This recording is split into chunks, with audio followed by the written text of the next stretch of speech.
Okay, so thank you for coming to my TED Talk. We need to have a little discussion about how the anger is impacting your life. Um, and essentially, leading to why it's not worth it to do that. So people, will tell you they're not ruled by their emotions. Um, most of us are because we're human. And it's not a bad thing to be ruled by your emotions. I think I should get that clear first. Um, the way you feel about anything is your compass. That tells you what you need to know. I mean, your emotions tell you what you need to know about something, period. There's no sugarcoating that. Your emotions are hugely important. If you're not feeling good about something, especially when you're not feeling good about it, that is something you need to pay attention to. That's your instinct telling you to watch out. If you're angry about something, a lot of times anger comes from boundaries being violated, um, not being understood. And a lot of times it can come out, grief or depression, or any kind of sadness can come out as anger. It can manifest that way because just like it just translates that way, when you've just had all you can take, a lot of times it'll just come out as rage. I know I've done it. I know I've done it. So it's a thing that happens. Um, but you have to really ask yourself, is it worth it? Because the influence that it has on your life is going to either that's going to change the value and the quality of your life. We got to talk about quality of life because people all over this world, no matter what country they're in or whatever, so many people are so unhappy with how they live. They're so unhappy. There's just like there's so much BS,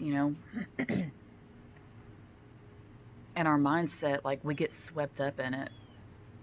You get swept up in all the bad stuff in the news. The child's not making good grades. You can't find a good paying job. Whatever the problem is, we just get so swept away by all of that, and people are so miserable.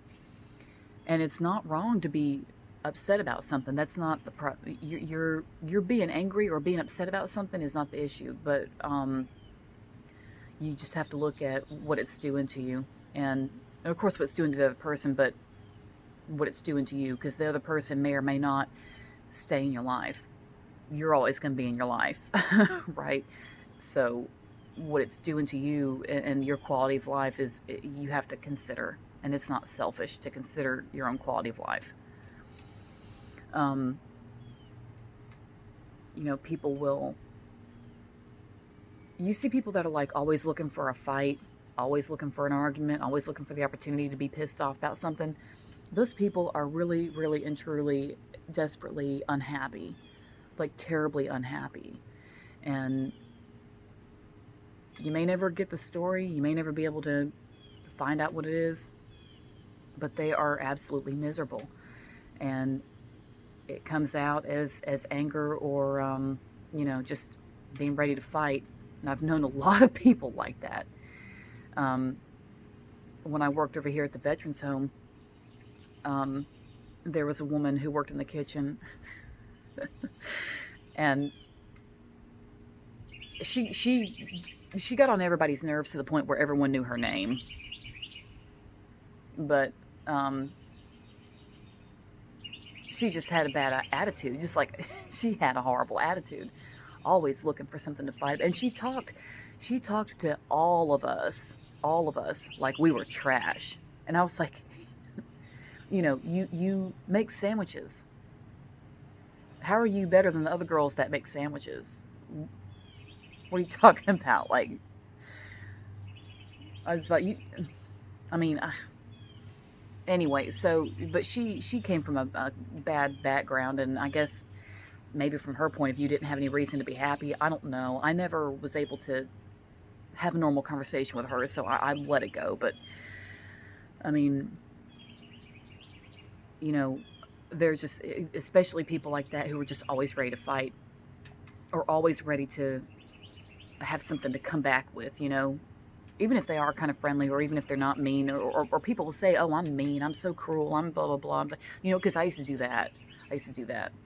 Oh, I'm a mean bitch. Don't say nothing to me. I'll, you know, whatever. And that's no way to live. That's no way to live. You don't want to be that way. You're not mean. You're mean to yourself.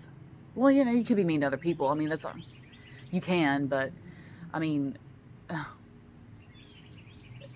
why?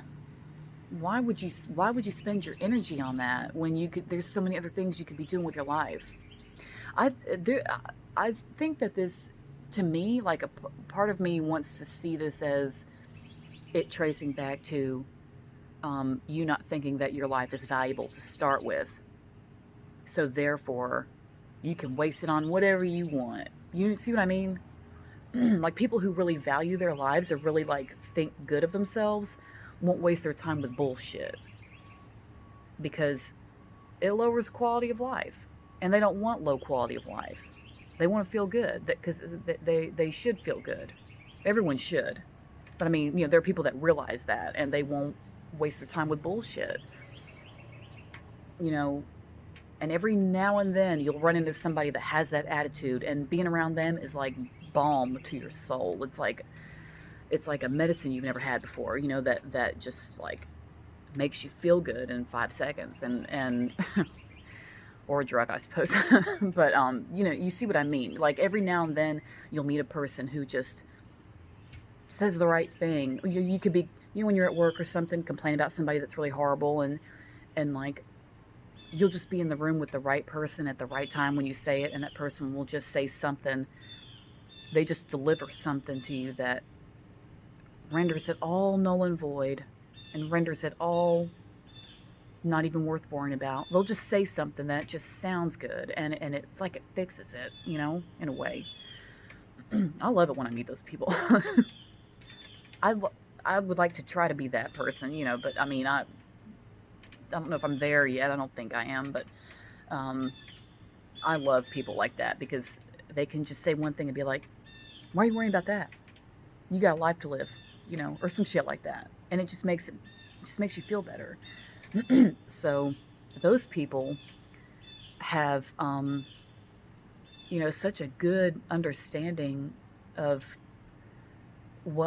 how important and how precious life is. And they'll just sit there and tell you, look, you got to stop worrying about that person. Let's look at that. Let's look at that. That clown that you're angry at, whoever it is, you can't control what they do, right? You can't. Not if it's a child, not if it's a 30-year-old, you know, not if it's an old person. You can't control them. They're going to do what they're going to do. That being the case, you know, you can kind of count on them, you know, either not changing or not changing anytime soon, or not changing for you. You see what I mean? Like that, you can't invest your energy in that when that person's at least going to act like they don't care, you know. And that girl and that woman at the veterans home, she sure as hell didn't care. Like she didn't, she didn't care. And sometimes there was like, I want to almost admit there was like a small part of me that was almost envious of her freedom, you know, because like she didn't give a shit what anyone thought about her. But at the same time, she had a horrible reputation because she went about it, the not caring about what anyone thought, she went about it the wrong way. And she had that mentality in a way, but it's like she used it for evil. You know what I'm saying? Like she used it the wrong way. Bitch, I don't give a fuck about you. I'll fucking fight you, blah, blah, whatever, you know, like that's the wrong way to do it. You see what I mean? Whereas somebody, I think, who might be using it in a better way, the freedom, might say, you know what, you just do your thing. I'm not going to worry about it. We're just going to get through life one way or another, you know, together or separate. We'll get through it. We're just humans on this planet trying to get through this life. I'm not going to worry about what you say. can we do that? Can we do that? Just saying, like, that sounds so much better. And it feels better. That's so liberating. You don't want to be, you know, under the yoke of your rage. Even Dad was like that. Dad was furious. Furious. After I got older and I learned more about his past, I understood it. It made sense, and after that, I didn't hold it against him. But no, I just chose not to. I was like, well, not, now I understand. I still didn't think that I deserved what was being done to me, the screaming and stuff like that.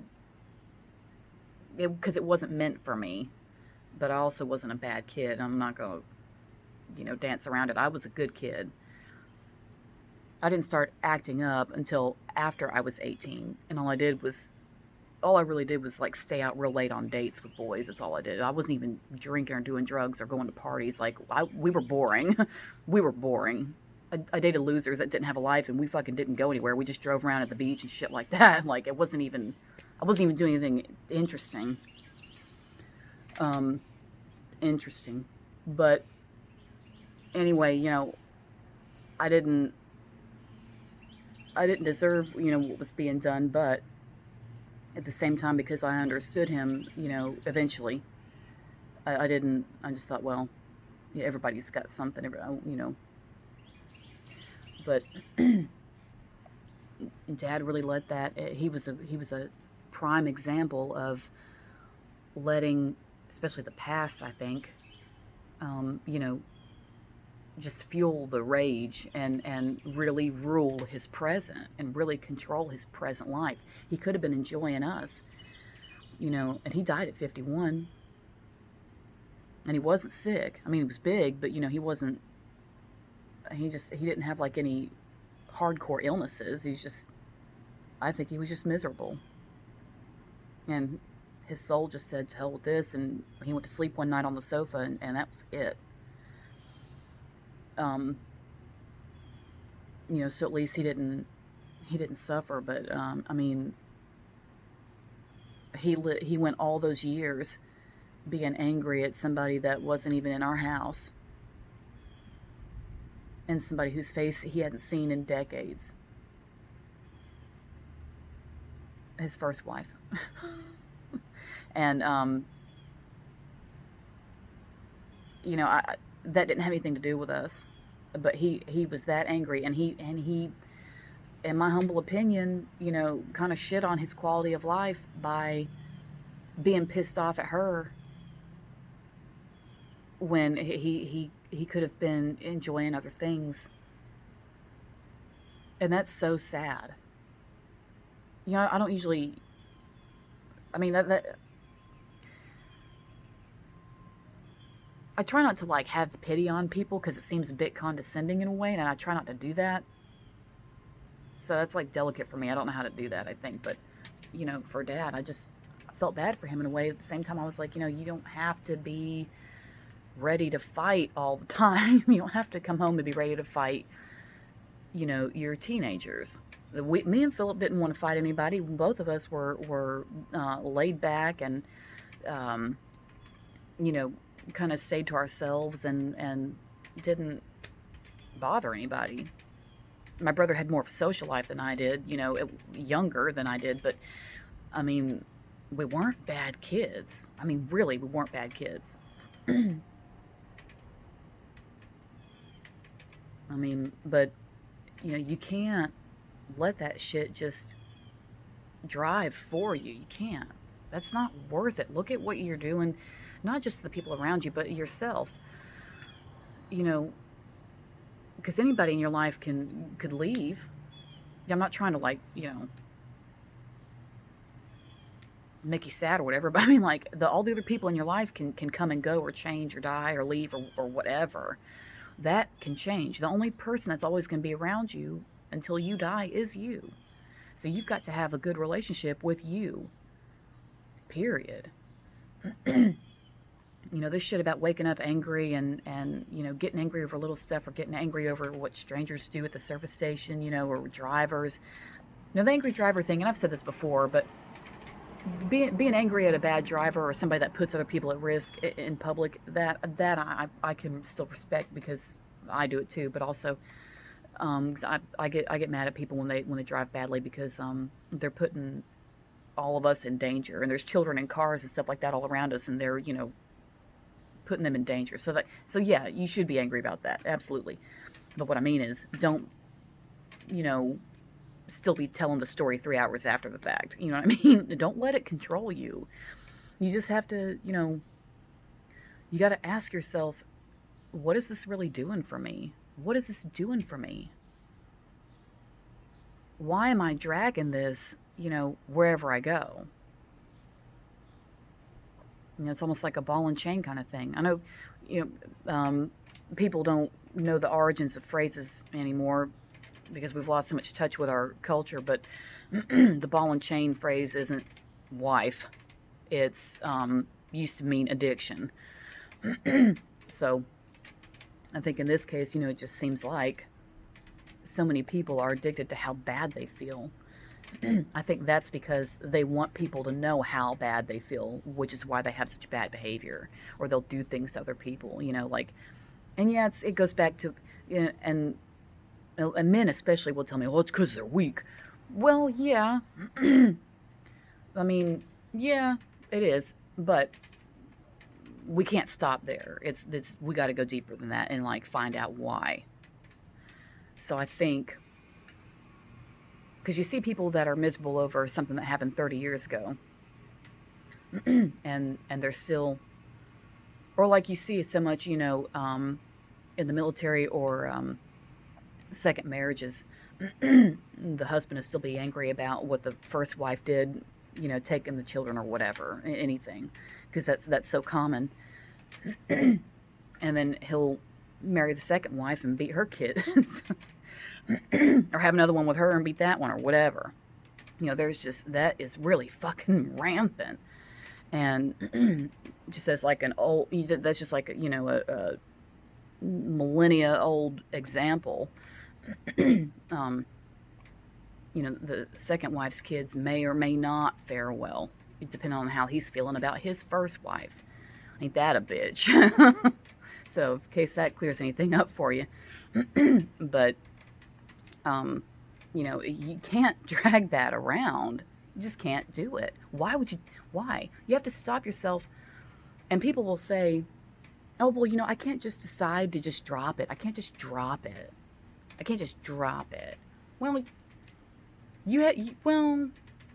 I beg to differ. I think you could. It's just that you don't know that you can do that. You don't know your own strengths. You don't know your own power. You've never been shown. You've never been allowed to see it.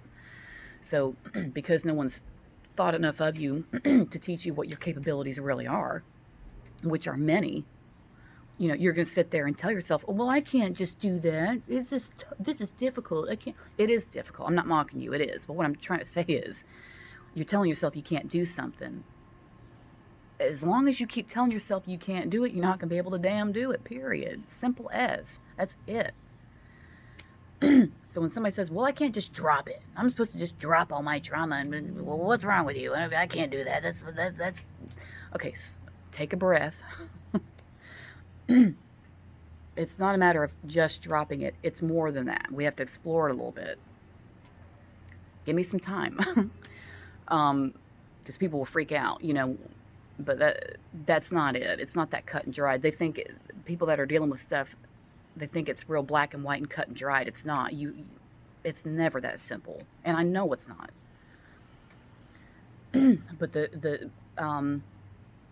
when you're faced with that rage, or you're the way you get reactive about things, which is also not necessarily bad in my humble opinion, but we'll get to that. When you're in the rage moment,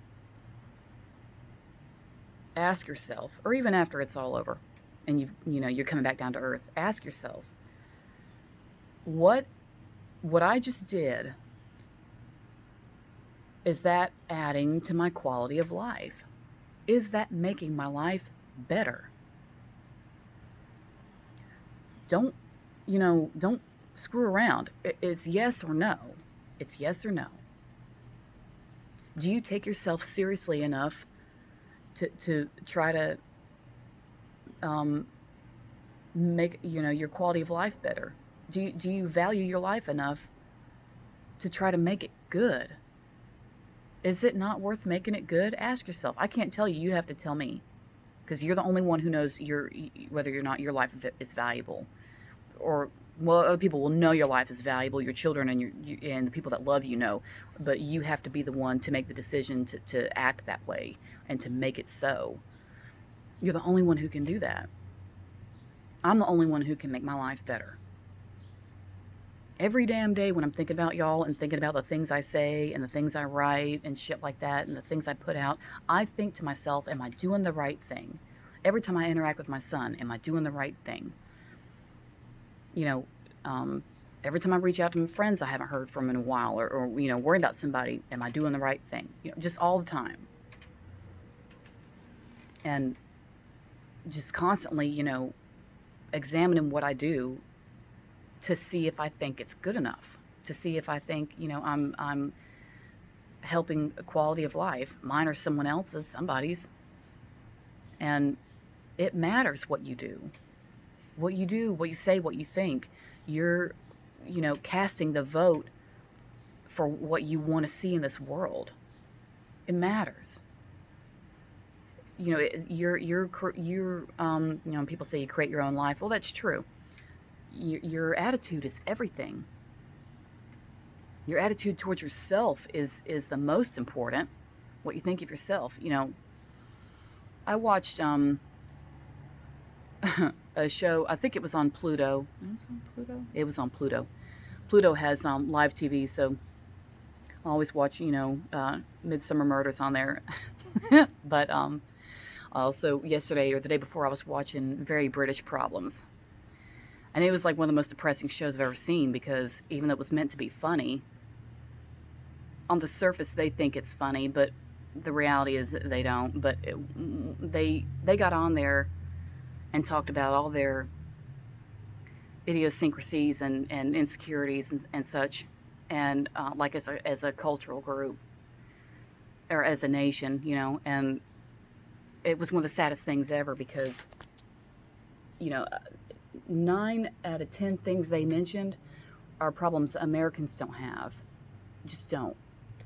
For the most part. There's some Americans that are like real uptight about some of the shit that was mentioned, but for the most part, I can tell you 90% of that list of stuff that the British are worrying about when it comes to social interactions and interpersonal relationships, Americans don't give a shit about. They don't worry about it like that. It's not, So the one thing they mentioned that I think is kind of universal is, I guess, like overstaying their visit or whatever. That is kind of everywhere. But the rest of it, like there's, and I used to live over there, so I'm familiar with how they do anyway. But also with it being my own ancestry, I have to be at least somewhat familiar with it. But I know compared to other Americans, I know a good bit about how they are, and they are concerned. They tend to be concerned about being rude. Don't want to be rude. Now in the South, it's the same way. We held on to a lot of that, which is probably why we had to go to war. But I can't start that. I got to save that for another time. But here, we still have that, damn it, be polite kind of thing. We're not assholes. We have people that come from other parts of the country that come down here and bring their assholishness, and it confuses us and it makes us angry. But what I'm saying is, I understood, them not wanting to be rude. Oh, I don't want to be rude. I got to suffer through this because I don't want to be rude. I don't want to complain. I don't want to. And being that untrue to yourself and totally violating your own boundaries down to the finest details like that is so saddening to me. That's not fair to yourself. That's so unfair to yourself. I'm not just talking to British people. I'm talking to everybody. I'm just like, but that show, Very British Problems, that was such a good example. Such a good example. Americans really need to watch that show. um, I just, yeah. And it's especially interesting if your ancestry traces back to there, which, of course, would be a good many of us for obvious reasons. And it's just really intriguing to see the differences now.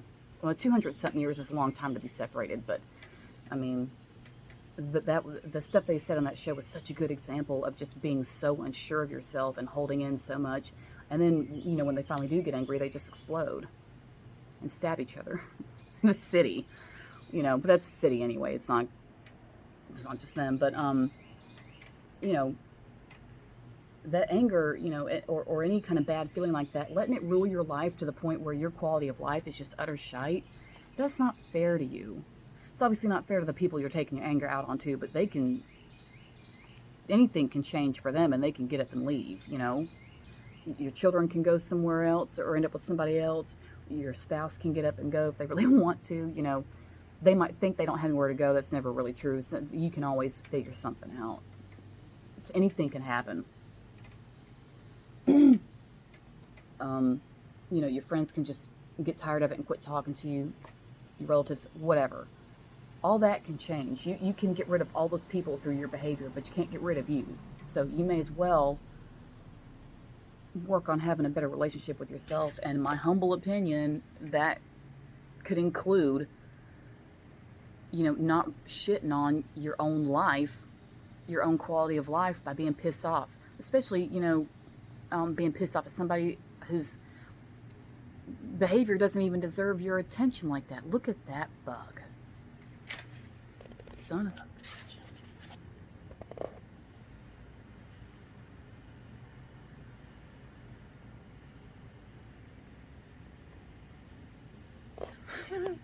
So anyway, I like weird stuff. But you see what I mean. So I'm just going to leave it at that. I guess I've talked enough, but just, I see so much of this. And I have to, and don't think I've got this perfected. Don't, because I don't. No one does. There's some people that probably seem close to it, but no one's got this perfected. Everyone gets angry about something. It's a boundary violation, usually. It could be other things, but, I mean, everybody can get pissed off about something. Just because they haven't found that thing yet doesn't mean it's impossible.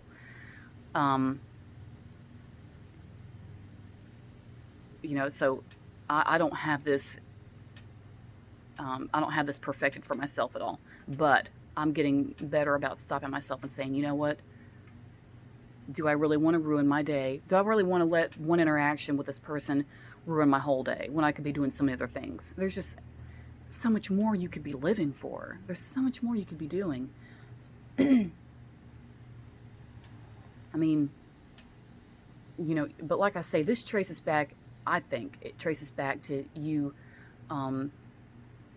not thinking your life is worth more. Because if you really were convinced that your life was worth more, you'd be doing better shit with your life. You'd be doing better things. Because how many times have I thought to myself, that pisses me off so bad. But anyway, I got things to do, and I have to make sure that I stay on that track. I do. I got to make sure I do that, because if I don't, then number one, I'm setting a bad example, and two, I'm a hypocrite, and and three, I'm not even following my own advice, or whatever. What's the point? What would be the point in all this? So I have to at least try, and I do, but in the past couple of years I've gotten better at it, and I've especially gotten better at letting go of things that happened a long time ago, because I'm the type that'd be angry for 5 or 7 years, or at least I was. It seems like I'm getting better about it now, and a lot of stuff that happened to me, especially from people who were close to me, happened because I let it happen. I let them think, because I didn't believe in myself and I hated myself and blah, blah, whatever else. I let them step on me. It was because I hated myself and I thought I didn't deserve better, and I let people do what they wanted to me. Why? Why? Why would I do that? Why are you doing that? So it's just something to think about. 30 minutes, that's long enough. I'm going to leave it at that. Thank you immensely for listening to this, and I hope it helps. Maybe one day I'll be on TED Talk. I don't know. But anyway, just thank you for listening, and I really hope that that brings some insight and some clarity to you. So, and you know me, if you have any questions, you can comment or just message me or something. Y'all know where to find me. So, thanks.